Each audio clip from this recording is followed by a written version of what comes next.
Kaya natin si Congressman. Pag dumating siya, natin malalaman kung makakasundo natin siya. Pasensya ka na, na-late kami. Seryoso eh. Ayos lang po.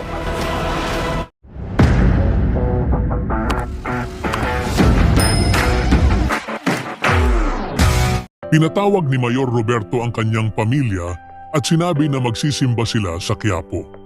Gusto niyang ipakita sa publiko na buo ang kanilang pamilya bilang suporta sa pagtakbo ni Miguelito. Habang nasa bahay, lumapit si Olivia kay Gustavo. Humingi siya ng tawad sa nagawa niyang gulo at inaming nasaktan siya nang hindi siya ang piniling tumakbo bilang mayor. Ngayon, tanggap na niya ang desisyon, hindi nagustuhan ni Gustavo ang sinabi ni Olivia. Napailing siya at tumaas ang boses. Kinwestiyon mo ang desisyon ko, Olivia? Matigas niyang sinabi, hindi na lumaban pa si Olivia.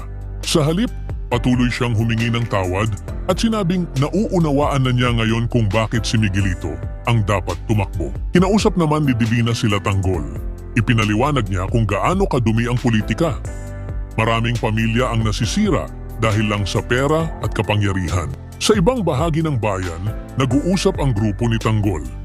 May isang kaibigan ang nagtanong kung dapat ba nilang tanungin si Miguelito kapag nagkita sila. Gusto nilang malaman kung ano talaga ang nangyari sa gulo. Agad namang pinagsabihan ni Tanggol ang kanyang kaibigan. Mas mabuti nang huwag tayong makialam sa gulo ng ibang pamilya. Baka pati tayo madamay kapag naupo na si Miguelito bilang mayor. Maya-maya, lumapit si Madonna kay Tanggol at tinanong kung ano sa tingin niya ang magiging relasyon nila kay Miguelito. Magiging maayos ba sila o magkakaproblema? Nag-isip sandali si Tanggol bago sumagot. Pagdating ni Miguelito, pag-aaralan muna nila ang kilos at galaw nito. Doon nila malalaman kung magiging kaibigan nila ito o isang hadlang sa hinaharap. Dumating si Miguelito sa tagpuan. Kalma lang ang kilos niya, pero agad siyang nagsorry dahil nahuli siya. Pinaliwanag niyang may inasikaso lang siya kaya siya na late. Ngumiti si Tanggol at iniabot ang kamay kay Miguelito. Okay lang, sabi niya.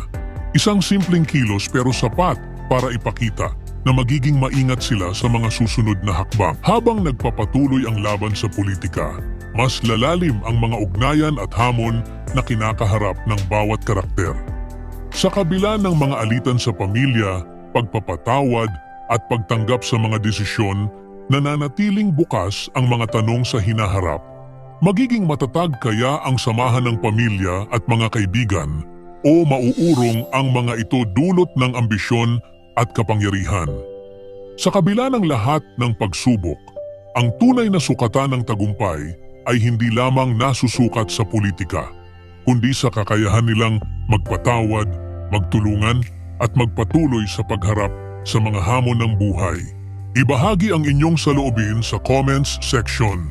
Huwag kalimutang mag-subscribe at i-click ang notification bell para hindi ninyo ma-miss ang susunod na kabanata ng Batang Quiapo. Maraming salamat sa panunood.